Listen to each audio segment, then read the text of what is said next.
Paulo aos Efésios, capítulo 2. Vamos ler e vamos meditar versos 1 a 10. Ou melhor, vamos ler verso 1 a 10 e vamos meditar, na verdade, versos 1 a 3, nessa primeira parte de hoje. Efésios, capítulo 2, diz assim: Ele vos deu vida, estando vós mortos nos vossos delitos e pecados, nos quais andastes outrora, segundo o curso deste mundo, segundo o príncipe da potestade do ar, do espírito que agora atua nos filhos da desobediência, entre os quais também todos nós andamos outrora, segundo as inclinações da nossa carne, fazendo a vontade da carne e dos pensamentos, e éramos por natureza filhos da ira, como também os demais. Mas Deus, sendo rico em misericórdia, por causa do grande amor com que nos amou, e estando nós mortos em nossos delitos, nos deu vida juntamente com Cristo, pela graça sois salvos, e juntamente com Ele nos ressuscitou e nos fez assentar nos lugares celestiais em Cristo Jesus, para mostrar nos séculos vindouros a suprema riqueza da sua graça, em bondade para conosco, em Cristo Jesus, porque pela graça sois salvos, mediante a fé, e isto não vem de vós, é dom de Deus, não de obras, para que ninguém se glorie, pois somos feitura dele, criados em Cristo Jesus, para boas obras, as quais Deus de antemão preparou, para que andássemos nelas. Irmãos, imagine, lá pelos idos, quem sabe, de 1600, 1700, ainda quando a escravatura era algo tão dominante aqui na nossa pátria, imagine um povo escravizado lá naqueles países da África, sendo trazidos naquelas embarcações tão terríveis para serem dominados aqui no Brasil.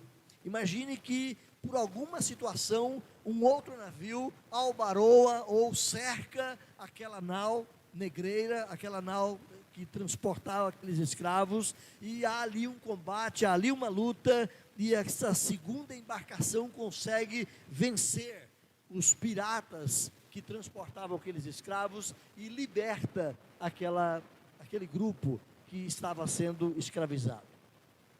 Qual seria, com certeza, a alegria desses libertos? Qual seria, com certeza, a gratidão que esses libertos agora teriam por aqueles que os libertaram? É uma situação que aconteceu, sim, em vários momentos da história. Quando começou o movimento de libertação de escravatura, muitos navios entravam cercando os navios piratas ou os navios negreiros para libertar escravos, e certamente muitos foram libertos, mas quanta gente se perdeu naquele processo de escravidão, não só vindo para o Brasil, mas também para tantos outros países ali da Europa ou da América Central, da América do Sul. Eu quero voltar com os irmãos, deixando de lado essa ilustração à parte, e quero voltar com os irmãos para lembrarmos que Paulo está escrevendo essa carta para a igreja de Éfeso, e está dizendo àquela igreja de Éfeso que eles também tinham sido libertos, que eles também tinham sido cercados pelo poder de Deus, tirados da condição de escravos do pecado, e agora sendo colocados como filhos amados, como nós já vimos nos versículos iniciais do capítulo 1. Paulo escreve essa carta, meus irmãos, para trazer esse princípio de gratidão, esse princípio do reconhecimento da grande maravilha de Deus sobre aqueles que Ele alcança com a graça, tirando-os da perdição eterna e sendo Ele então o grande libertador de um povo que Ele escolheu e separou para si, e um povo que Ele garante levar para a sua glória por toda a eternidade.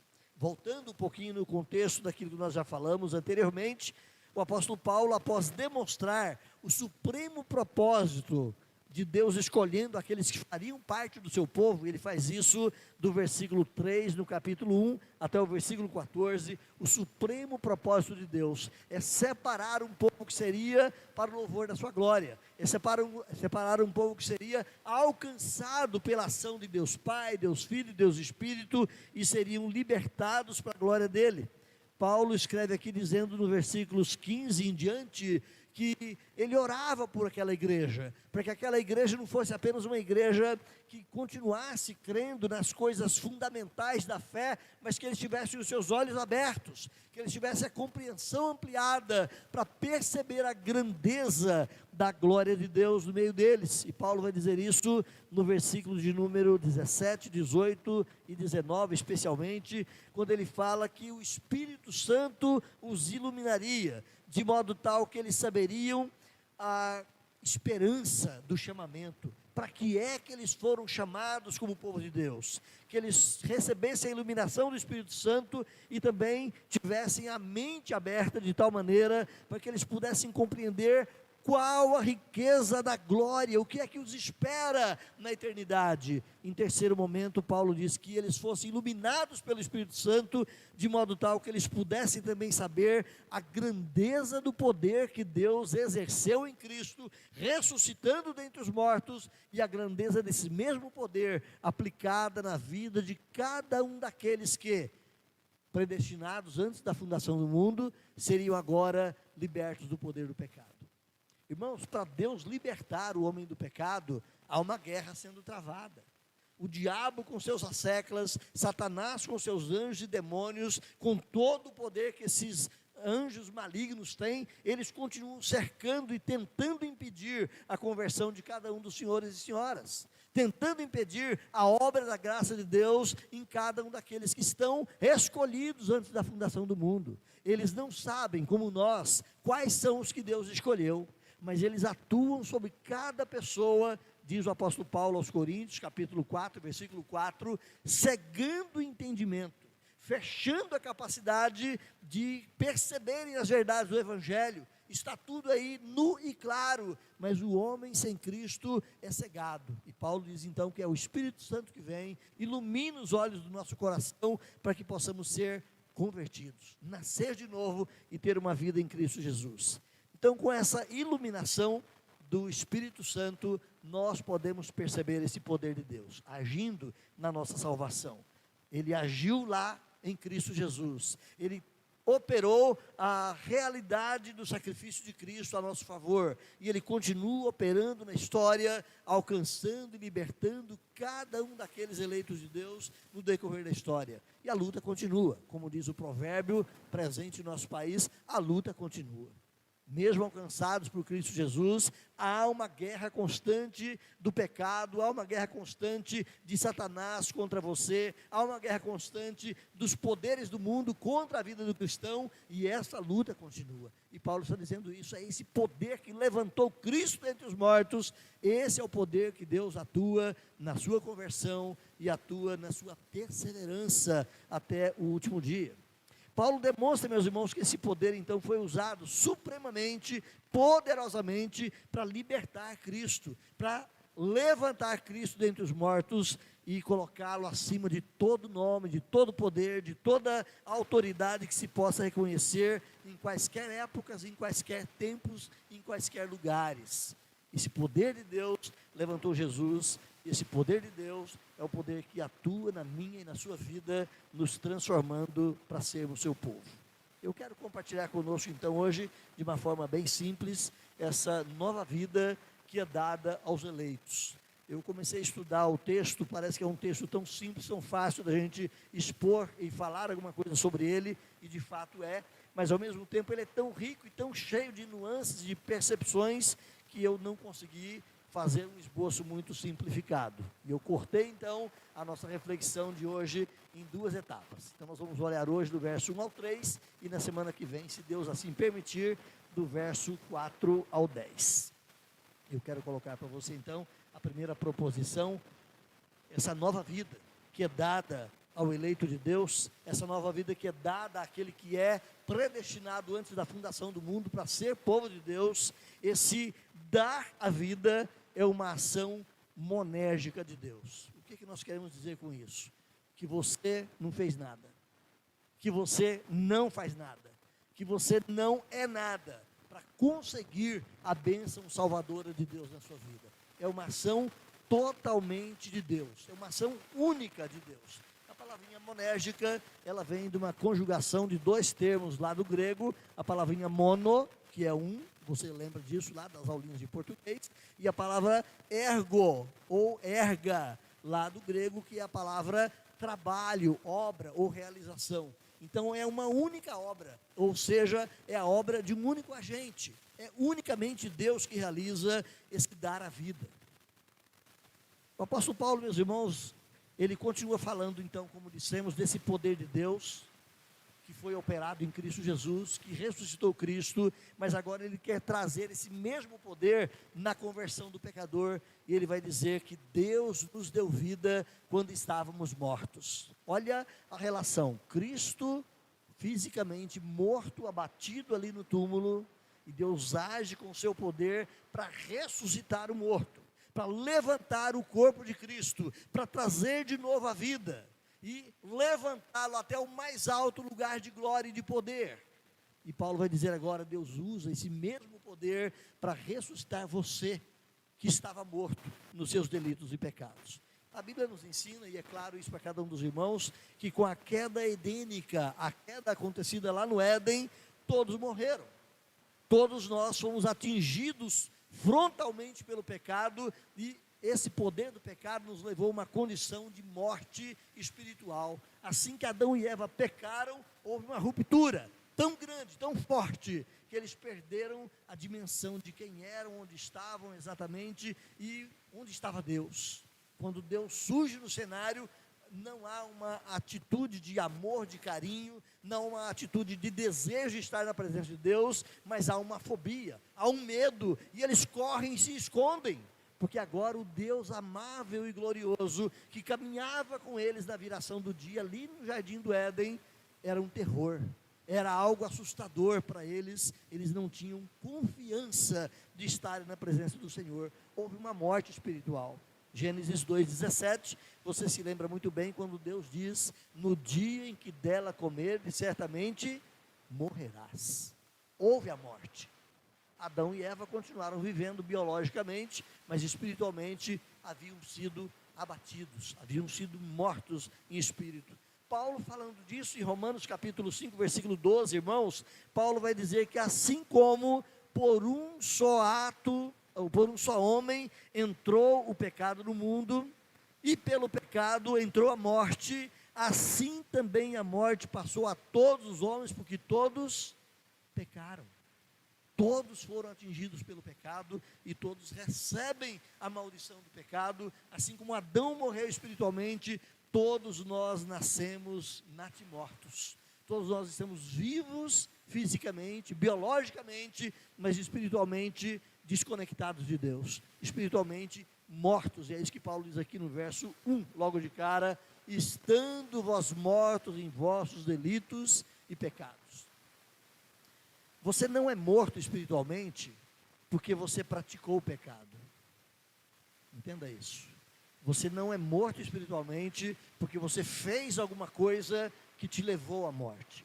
Você é morto espiritualmente porque os nossos pais no Éden pecaram e nós nascemos mortos.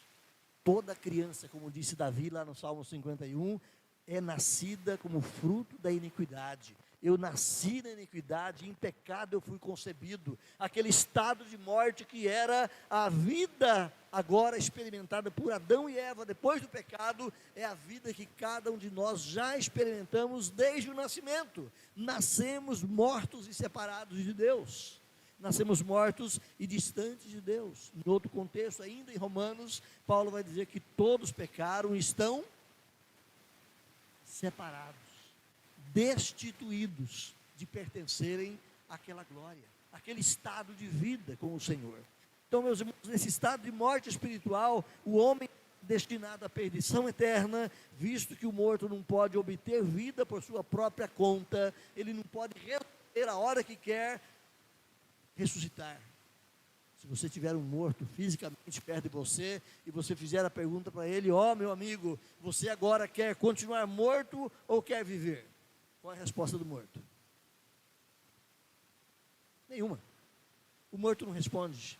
Essa é a realidade espiritual do homem em relação a Deus. Não adianta Deus perguntar, você quer viver ou você quer continuar morto? Ele está morto. Ele só pode esboçar uma resposta para Deus se antes da pergunta, Deus entrar nesse indivíduo e gerar a vida. Se Deus tocar no coração desse indivíduo e ressuscitá-lo dentre os mortos. Aí sim, ele pode abrir os olhos e dizer: eu quero a vida, eu quero estar vivo, eu quero o reino de Deus, eu quero a salvação. Mas só a partir do momento onde Deus trouxe-lhe a vida. E é isso que Paulo vai dizer: Deus nos deu vida, estando nós mortos em delitos e pecados, Ele nos deu vida.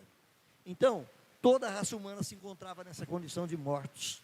Deus, por sua vontade soberana, ressuscita dentre esses mortos um grupo de pessoas. Por que é que Deus não ressuscita a todos? Problema de Deus, questões da soberania divina. Ele escolheu aqueles que Ele quis e ressuscita aqueles que Ele escolheu. A Bíblia vai dizer ainda lá no texto de Romanos, capítulo 8, todos quantos Ele predestinou, Ele também chamou. Todos quantos Ele chamou, Ele também justificou, cancelou seus pecados. E todos quantos Ele justificou, Ele também glorifica.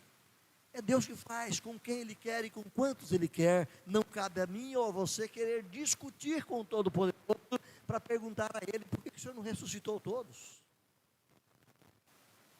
A Bíblia nos ensina essas coisas todas. Também no texto de Romanos, capítulo 9, 10 e 11, o apóstolo Paulo vai dizer que Deus é soberano de tal modo que do mesmo barro, ou da mesma raça humana, Ele cria vasos para a sua glória. Pessoas que vão servir para glorificar e exaltar o seu nome eternamente, e Ele cria também vasos para desonra. Da mesma matéria, vasos que serão para glorificar a Deus, da mesma matéria, vasos que vão continuar mostrando o que é o poder do pecado na vida do homem. Ele vos deu vida, estando vós mortos em delitos e pecados. A expressão deu vida, que você tem aqui no Efésios capítulo 2, verso 1, ela não está presente no original. Se você for ler lá nos originais, no grego, vai estar escrito apenas: estando vós mortos em vossos delitos e pecados, nos quais vocês viveram anteriormente, segundo o poder desse mundo, o poder do pecado, o poder do diabo, o poder do príncipe da potestade que atua no filho da desobediência, e vocês estavam, como todos nós, nessa condição. Aí é que Paulo vai dizer então: e por causa do grande amor com que Ele nos amou, então Ele nos deu vida. Mas para uma boa tradução para o nosso português, resolveu-se colocar: Ele vos deu vida, estando vós mortos em delitos e pecados. Mas essa expressão, Ele vos deu vida, só vai aparecer para nós, lá na língua original, no 5º versículo. Ela não faz parte desse versículo inicial aqui, mas para que nós tivéssemos uma boa compreensão já do que Paulo diz, os tradutores então anteciparam para nós. Paulo, meus irmãos, deixa esse ato, deixa esse espaço para a gente pensar o que é que ele vai dizer. O que é que Paulo está colocando em mostrar a nossa condição de pecadores? O que é que Paulo quer mostrar ao determinar que todos nós nascemos nessa condição de pecado? E finalmente, então, no 5º versículo, aparece o verbo que fala sobre a vida espiritual, que é a ressurreição em Cristo Jesus. Olha o versículo 5, só para adiantar. E estando nós mortos em delitos e pecados, Paulo recobra o assunto que ele estava dizendo. Estando nós então nessa condição, mortos em delitos e pecados, Ele nos deu vida juntamente com Cristo, e é pela graça que vocês são salvos. Então, para maior clareza na tradução, convencionou-se colocar a expressão deu vida logo no primeiro versículo, para facilitar o nosso entendimento. Meus irmãos, ao longo desse parágrafo, o apóstolo Paulo vai ressaltar exatamente que essa salvação, ela é um ato, como dissemos ali, monérgico. É uma ação única de Deus e que nós não temos uma participação nessa ação. Olhe comigo aí alguns versículos. Versículo 1, a primeira parte: Ele vos deu vida. Quem deu vida? Deus. Qual era a sua condição? Morto, inerte, incapaz de ressuscitar a si próprio. Ele vos deu vida. Olha o versículo 4, a parte inicial do versículo. Mas Deus, não é você, não foi a sua ação, não foi a sua escolha, não foi a sua iniciativa, mas Deus, sendo rico em misericórdia, olha ainda no versículo 5, de novo, Ele nos deu vida, é Ele quem nos deu a vida, não foi uma atitude nossa. Olha o versículo 6, Ele nos ressuscitou, estando mortos, Ele nos ressuscitou, e nos fez assentar em lugares celestiais. Olha o versículo 7, Ele, para mostrar a sua glória no mundo vindouro, é tudo Deus que realiza. Olha o versículo 10, nós somos feituras dEle, nós somos obra de Deus. Essa nova vida é totalmente realizada pelo Senhor. No versículos 8 e 9, você conhece muito bem a expressão, quando Paulo diz, isto não vem de vós. O que é que não vem de vós? Eu vou explorar isso com um pouquinho mais de cuidado na semana que vem, mas o que é que não vem de vós? Rapidamente, no nosso conceito evangélico mais amplo, diz aqui que o que não vem de vós é a fé. Mas mesmo no português, você pode perceber que não é a fé que vem de vocês. O que é que Paulo está dizendo que não vem de vós? Pela graça sois salvos, mediante a fé, e isto não é a fé. Quem gosta de português aí, se Paulo fosse falar que é a fé, ele diria, esta fé não vem de vós. Esta não vem de vós. Mas Paulo não usa esta, ele usa isto. O pronome, tanto no português quanto lá no grego também, não concorda. E quando você estuda português, né, que a dona Iris nos ajude nisso, como professora de português, é preciso que haja uma concordância nominal, não é? Não é assim que você aprendeu na escola? Tem que concordar o gênero. Se é a fé, é esta. Então o gênero, ele concorda, é feminino com feminino. Essa regra da nossa gramática portuguesa, ela é advinda, é oriunda lá da mesma gramática do grego. Assim o grego funcionava. Tem que haver concordância nominal. Se é feminino, o objeto é feminino também, o pronome que o acompanha. Então, aqui a gente percebe que o que não vem de vós não é a fé, mas é isto. Isto o quê? Todo o processo da salvação. Obviamente que à luz da teologia e de outros textos bíblicos, também a fé não vem de vós. Mas é isto, toda a ação salvadora, todo o poder para levantar vocês da condição de mortos, não vem de vocês, é dom de Deus.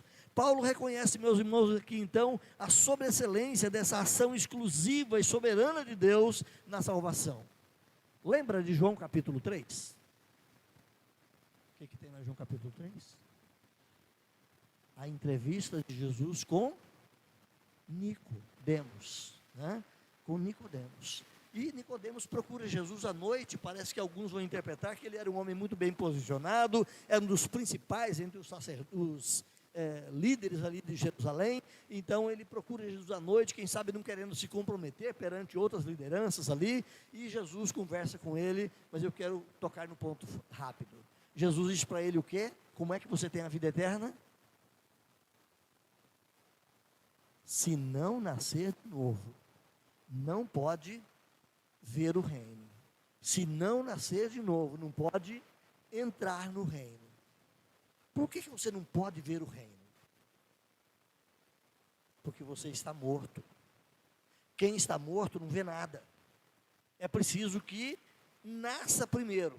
É preciso que receba a vida primeiro. É preciso que seja ressuscitado primeiro.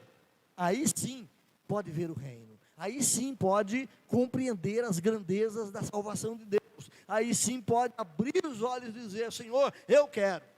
Então o pecador, meus irmãos, ele só responde ao Senhor depois que ele é ressuscitado.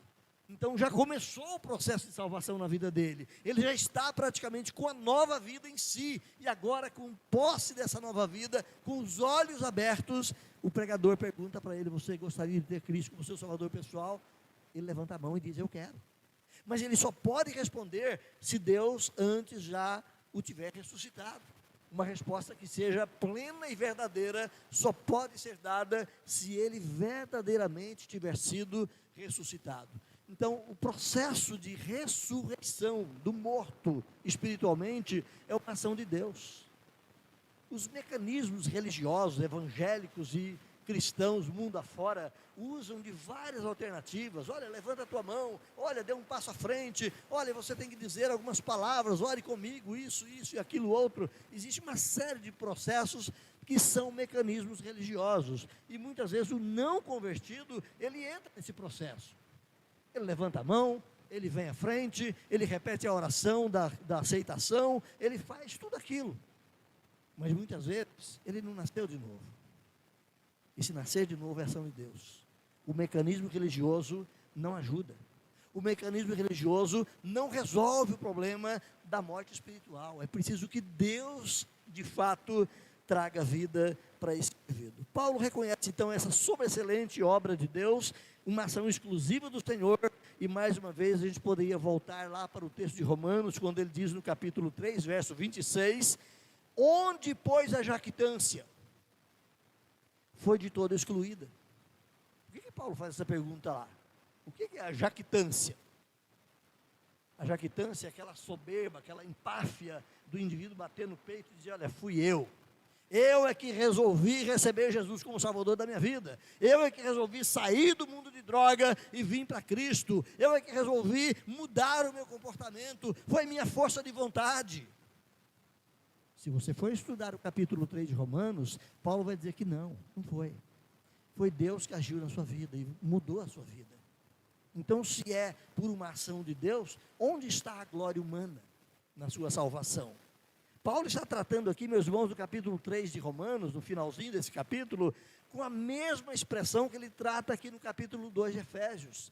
Não de obras para que ninguém se glorie, para que ninguém pregue que foi por uma ação humana, mas no reconhecimento de que foi por uma ação monérgica, única e tão somente de Deus. Versículo 9, aqui no capítulo 2 de Efésios, ele vai dizer isso, não de obras,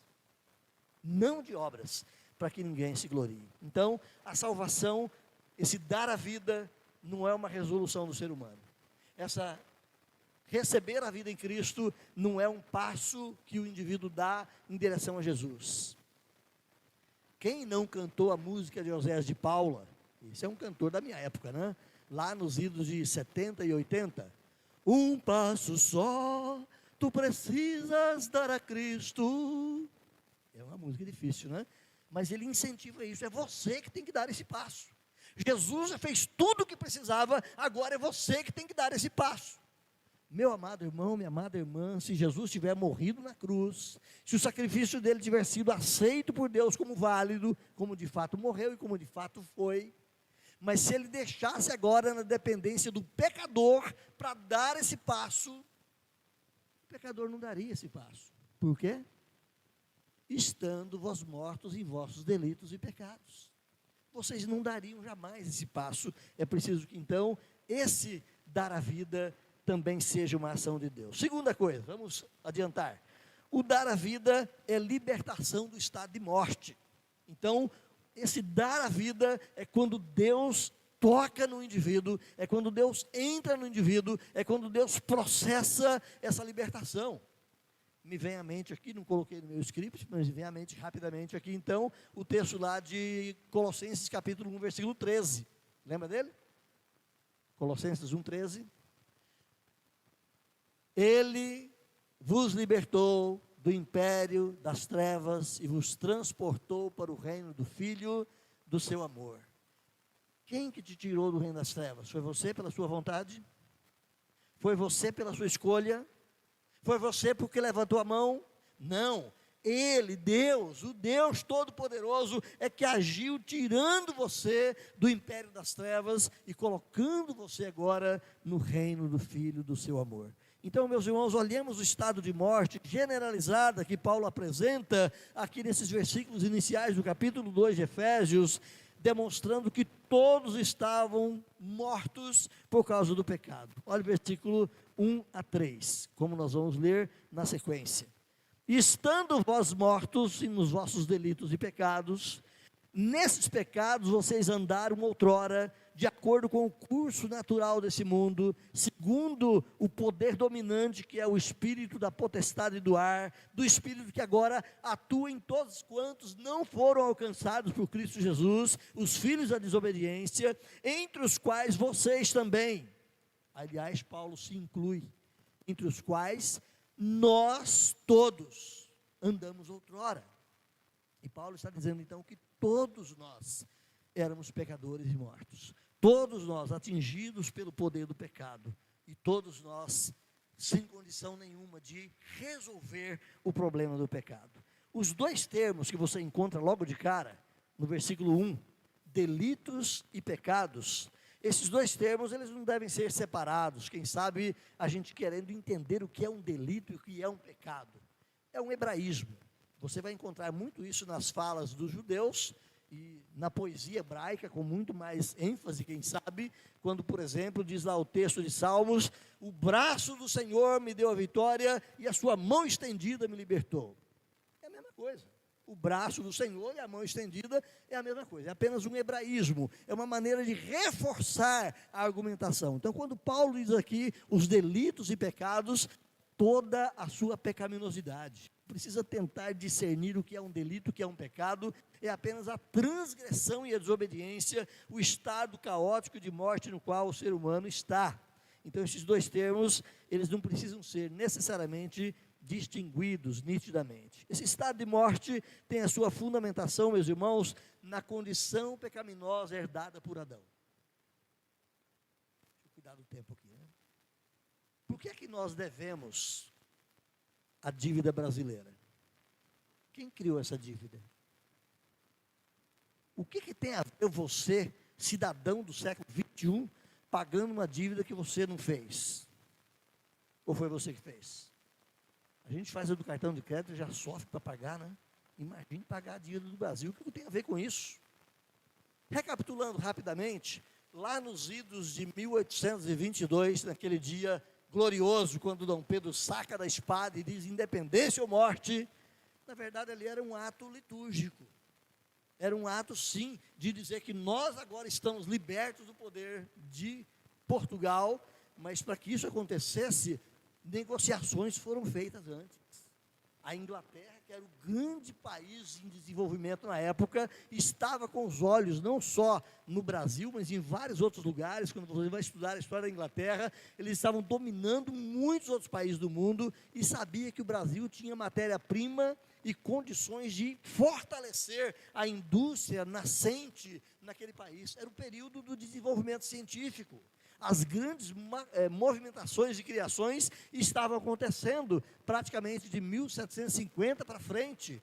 Máquinas sendo criadas, motores sendo inventados, os navios que antes eram só à base de remo e vela, agora navios a vapores e tudo mais, e a indústria crescendo, a indústria têxtil desenvolvendo rapidamente, grandes tecelagens sendo criadas na Inglaterra e em outros grandes países da época, e eles estavam de olho no Brasil. Para termos o poder de ter a matéria-prima que está no Brasil, temos que conquistar aquele país, porque era unicamente de Portugal. O Brasil era proibido de negociar com qualquer outro país de fora, lembra disso? A Inglaterra negocia com Portugal, 200 milhões de libras esterlinas, eu não sei nem calcular esse dinheiro nos dias de hoje, né? Mas é muito dinheiro, pague para a gente e vocês têm o direito de mexer no Brasil. A dívida ficou para a gente, e nós assumimos a dívida da nossa liberdade. A gente caminha um pouco mais na história, e chega aí o período de Getúlio Vargas, né, quando a indústria siderúrgica é implantada no Brasil, e tem que montar fornos siderúrgicos, indústria de metalurgia e tudo mais, fabricação de motores e carros e tudo, nascendo ali a partir daquele momento. Investimentos pesadíssimos vieram para o Brasil. A nossa dívida só aumentando. Quem fez a dívida? Não foi o pessoal lá do período de independência? O que eu tenho a ver com isso hoje? Não foi o pessoal da época da industrialização do Brasil? O que eu tenho a ver com isso hoje? Gente, nós somos uma república, como é o nome do Brasil? República Federativa do Brasil. O que significa isso? Que nós somos os federados. Não apenas os estados são federados, mas cada brasileiro é federado.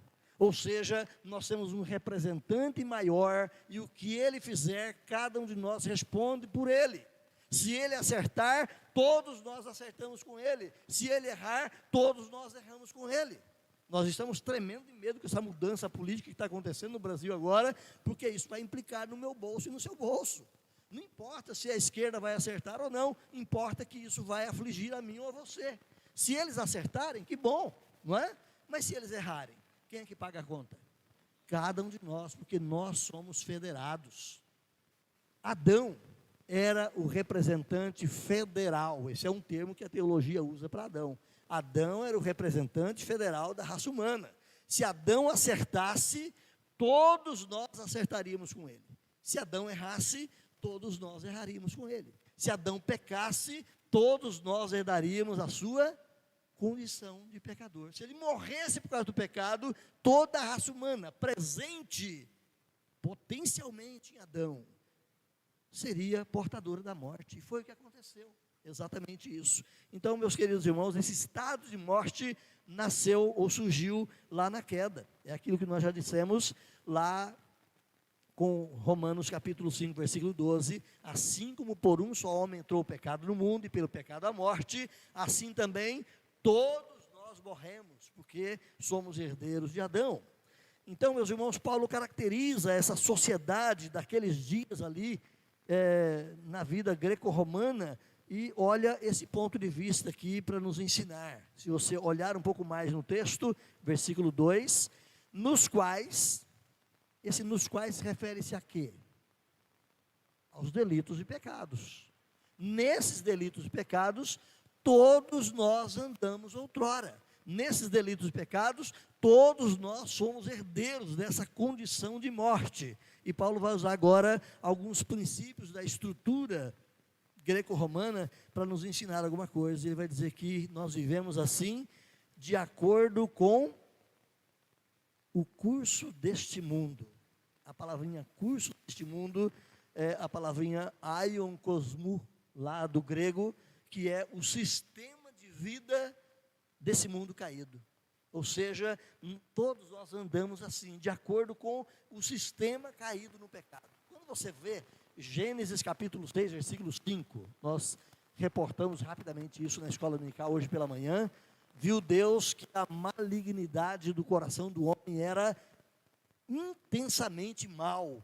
O desejo do coração do homem era cada vez mais pecaminoso. E ali Deus resolveu botar um basta e trouxe um dilúvio. Mas só para mostrar que terminou o dilúvio, agora uma nova família na terra, agora vamos criar uma raça boa. Amém? Amém, coisa nenhuma. Deus sabia que a raça de Noé também era a continuidade da raça de Adão. Eles também eram caídos em pecados, eles também eram mortos em pecados, eles também eram portadores dessa doença desgraçada, e o pecado continuaria existindo. E continuou e continua assim. Então, essa primeira expressão que Paulo usa aqui, a palavrinha aion, ou era, ou curso desse mundo, né, sugere que a vida humana é vista sob uma influência maligna, onde os poderes celestiais conservam o homem em servidão, ou seja, entre céus e terra. Essa é a ideia da cosmovisão greco-romana. Entre céus e terra habita anjos e demônios. Nos lugares, diz aqui, a potestade do ar, ou seja, esses poderes que atuam nessa camada de ar entre céus e terra. Ali habita os demônios. E Paulo utiliza essa cosmovisão da época para dizer que nós vivemos assim, debaixo desses poderes. Então, na cosmologia da época helênica, esse espaço interestelar, especialmente entre terra e lua, né, uma expressão mais comum, é que vivem os demônios. Por exemplo, lembra da palavra lunático? O cara é lunático. Por que ele é lunático? Isso vem lá daquela época, né? Porque até na lua tem demônios. Então, o cara lunático é um doido, né? É porque os demônios estão atuando sobre esse indivíduo. Daí vem essa expressão aqui para a gente. Essa atividade demoníaca, essa atividade maligna, essa atividade de anjos e demônios que atuam nessa camada entre céus e terra. Fica claro, meus irmãos, aqui, que há uma figura pessoal por trás desse termo, céus, o espaço entre céus e terra. Paulo diz aqui, é o Espírito que agora atua nos filhos da desobediência. A luz da Escritura toda é uma pessoa espiritual, poderosa, mal intencionada, mas é um ser pessoal. É o próprio Satanás, é o próprio diabo com todos os seus demônios. Então fica claro, meus irmãos, que essa presença da figura, Paulo diz aí, esse é o príncipe da potestade do ar. Ele atua nos filhos da desobediência. Então, a vigência de um poder de trevas entre céus e terra era claro no pensamento da época e é claro no ensino também de Paulo. Versículo 2, mais uma vez, nesse curso desse mundo, segundo o príncipe da potestade do ar, desse espírito que atua nos filhos da desobediência. O pecado, além de ter afetado o ser humano, ele continua sendo uma máquina de guerra na mão dos poderes das trevas, para insuflar e para instigar em cada um de nós mais ainda o desejo de pecar, o desejo de estar em rebeldia contra Deus. 1 João capítulo 5, versículo 19, você lembra do texto, quando João vai dizer assim, sabemos que somos de Deus, mas o mundo, qual é a condição? Ele jaz no maligno. O que significa jaz? Está deitado. Lembra quando você vai no cemitério e está lá escrito jazigo da família tal, né? É porque as pessoas estão ali mortas. É o lugar dos mortos da família tal. O mundo jaz no maligno, está deitado em morte por causa do pecado. Um certo comentarista vai dizer que o triste fruto dessa desobediência, a graciosa vontade de Deus para com a humanidade, isso é verificado na torpeza moral da própria sociedade. Você vê que a nossa sociedade está caída em pecados. As mudanças de comportamento, de vivência, de pensamento que nós temos visto nesses últimos anos, especialmente aqui no Brasil, nos assusta. E nós não estamos acostumados com isso, mas é esse estado de morte cada vez mais aberto. Antigamente, a morte, quem sabe, um pouquinho mais velada, por conceitos moralistas. Hoje os conceitos vão caindo por terra e os túmulos vão sendo abertos. A pecaminosidade humana cada vez mais descarada diante de nós. Paulo então aponta aqui, meus irmãos, para esse fato de que todos os crentes da igreja de Éfeso eram aqueles carinhas ali, mortos em delitos e pecados, pecadores dominados pelos poderes das trevas, mas Deus os deu vida, estando vocês naquelas condições. Versículo 3, ele se une a esse grupo de mortos e diz, entre os quais também todos nós andamos outrora. Eu também fui um morto, espiritualmente, Paulo está dizendo. Eu também estava, embora religioso, seguindo o curso desse mundo. Então, não só os crentes de Éfeso e Paulo, mas o conceito é abrangente para todos nós. A revelação da Bíblia é para cada um de nós, em qualquer tempo e época. Todos nós estávamos mortos em delitos e pecados. O apóstolo Paulo aponta para o fato de que antes da conversão, ele e todos os demais eram guiados por uma natureza caída e carnal. Olha o versículo 2 mais uma vez, versículo 3 agora, mais uma vez. Andávamos de que maneira? Segundo as inclinações da nossa carne, fazendo a vontade da carne e dos pensamentos, e éramos por natureza filhos da ira, como também os demais, como todos. Calvino vai dizer assim, num certo comentário sobre esse texto, obedecendo aos desejos da carne e da mente, ou em outras palavras, vivendo de acordo com a vontade da nossa natureza e da nossa mente. Carne aqui significa a disposição ou a inclinação que domina o coração do ser humano. Não é meramente a estrutura biológica e física, mas carne é aquela condição que inclina o seu coração à prática do pecado. Então a palavra vontade, se você percebe aí no texto, ela aparece no plural.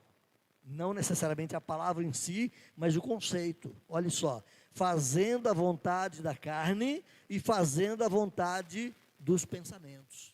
Se você tem duas vontades, você pode pluralizá-la, fazendo as vontades da carne e do nosso pensamento. Indica aqui então que todos nós vivíamos nessa condição onde cada inclinação do nosso ser estava atingido pelo pecado. Falamos hoje pela manhã, rapidamente também, sobre total depravação. Todos nós somos totalmente depravados. É uma palavra dura. Imagine alguém falar para a tua filha é uma depravada, não é? Isso agride. Mas no conceito espiritual quer dizer o quê? Que cada área da sua vida foi atingida pelo pecado. Nós somos totalmente atingidos pelo pecado. Não há parte sã. Não há uma parte onde o pecado não tenha atingido a minha vida. Meus pensamentos, meus desejos, minha vontade, minhas reações, minhas atitudes, muitas vezes as minhas palavras, tudo isso é atingido pelo pecado. A inclinação natural do meu coração é atingida pelo pecado. A vontade natural do indivíduo sem Cristo é pecar. Ele não tem vontade de ser santo. Ele só pode ter vontades boas depois que ressuscitado por Cristo Jesus, colocado nele uma nova natureza. Agora sim ele tem uma nova natureza. Agora ele tem vontade de santificação. Mas o velho homem continua aqui. A velha vontade continua aqui. Por isso tem hora que você se inclina para fazer a vontade de Deus, tem hora que você se inclina para fazer a vontade do seu próprio coração. E Paulo vai dizer: eu não entendo o meu próprio modo de agir, porque tem hora que eu faço o que eu não quero, e tem hora que eu deixo de fazer o que eu quero, e Paulo se confunde todo ali no capítulo 7 de Romanos. Meus irmãos, as listas de pecado que Paulo traz em vários lugares, particularmente em Romanos capítulo 1, do verso 18 até o 32, e também lá em Gálatas 5, 19, quando ele fala das reações naturais da carne, obras da carne, a gente vê ali que Paulo nomeia muitos pecados, e essas listas são apenas para nos dar uma ideia, porque elas não são exaustivas, elas não são finais.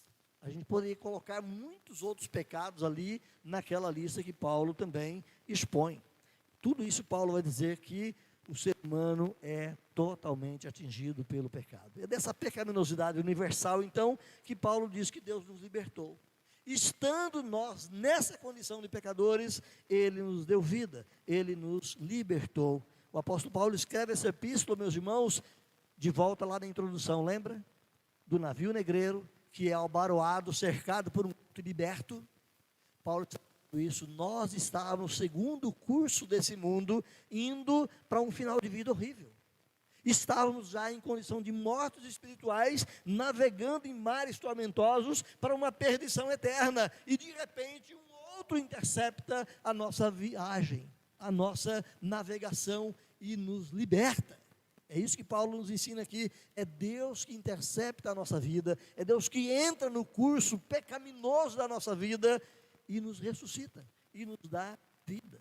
Então Paulo vai demonstrar que essa universal pecaminosidade, rebeldia da raça humana caída, essa influência constante que Satanás faz sobre o ser humano, levando para uma condição cada vez pior, ela pode ser interceptada, bloqueada e quebrada pelo poder de Deus.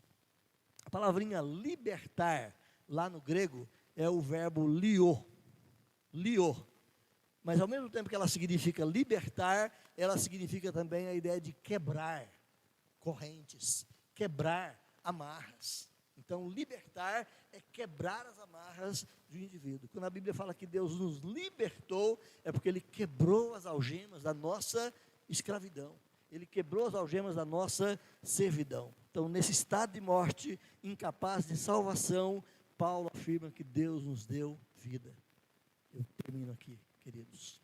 Eu quero apenas deixar conosco essa exposição desses versos iniciais, para dizer que não foi você que fez alguma coisa, não foi você que mereceu alguma coisa, não foi uma atitude sua que levou você a dar um passo certo em direção a Deus. Você estava morto, caído em seus pecados, mas Deus nos deu vida. Qual é o estado espiritual que você se encontra? Espero que cada um de nós aqui possamos responder com segurança. Eu me encontro agora num estado de vida, porque Deus interceptou a minha vida no estado de morte, e me ressuscitou e me deu a vida do seu próprio Filho. Mas se alguém não tem essa vida nova em Cristo Jesus, é só Deus que pode fazer isso. É só Deus que pode ressuscitar o pecador. Então, se você já obedece a Deus, se você já experimenta essa nova vida trazida pelo novo nascimento em Cristo Jesus, qual é a sua atitude? Lembra? Qual era a atitude daqueles libertos quando um navio intercepta o outro? Alegria, libertação, gratidão eterna por aqueles que libertaram aqueles escravos.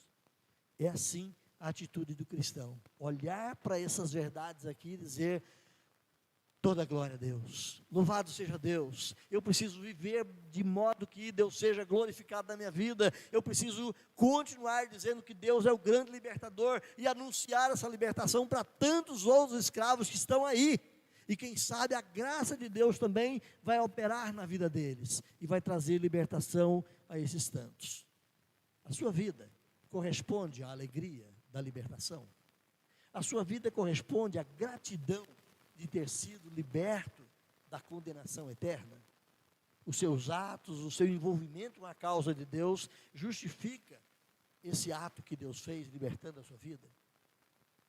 Por mais que você faça, é pouco. Por mais que a gente se desdobre, a gente nunca vai conseguir retribuir de fato, com gratidão, com alegria, com reconhecimento, toda essa obra de Deus na nossa vida. Mas a única alternativa que temos é gratidão e é serviço, em obediência a esse grande Deus que nos libertou do pecado em Cristo Jesus. Amém?